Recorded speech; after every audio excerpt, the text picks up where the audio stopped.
When love becomes costly, Jesus calls it beautiful. Let's take a moment again, not to rush, but just to arrive. Notice how you're arriving here, how you're feeling, and notice that God is already present to you. Let's read from Mark 14. While he was in Bethany, reclining at the table in the home of Simon the leper, a woman came with an alabaster jar of very expensive perfume made of pure nard. She broke the jar and poured the perfume over his head. Some of those present were saying indignantly to one another, "Why this waste of perfume? It could have been sold for more than a year's wages and the money given to the poor." And they rebuked her harshly. "Leave her alone," said Jesus. "Why are you bothering her? She has done a beautiful thing to me. The poor you will always have with you, and you can help them any time you want, but you will not always have me. She did what she could. She poured perfume on my body beforehand to prepare me for my burial. Truly, I tell you, wherever the gospel is preached throughout the world, what she has done will also be told in memory of her." What are you noticing? Don't analyze, just notice. What word or phrase is capturing your attention? How is God talking to you through this? Stay here for a moment. Jesus is at home in Bethany. He's at a home in Bethany at the table, a place of closeness, a place of care. And into that space a woman enters, and she's carrying something costly, something precious, something significant.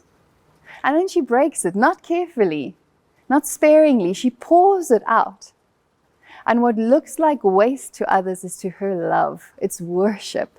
It's wholehearted offering, nothing held back. But others don't see it that way. They measure, they calculate, they critique. This is too much. This could have been used better. And in that moment, Jesus speaks and says, "Leave her alone." He stands up for her. He protects her act of love. He names it for what it is, and he says, "This is something beautiful." This act of love, authentic love, asks something, not always in money, but in attention, in energy, in presence, in giving of ourselves. As she worships, and we worship him, Jesus calls this beautiful. What does worship look like in your life right now?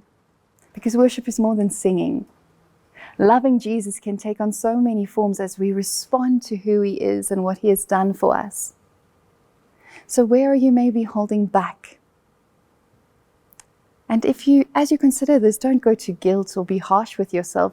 Maybe you're holding back because you're afraid, or because you're busy, or you're just taken up by responsibility. But where might Jesus be inviting you to trust him and to pour yourself out, to experience the joy and freedom of just sitting at his feet? For the next few moments, don't try to do more or be better. Just take a slow breath in. And as you breathe out, pray, "Jesus, I worship you." Let that prayer become simple, quiet, honest. In that prayer, don't try to prove anything.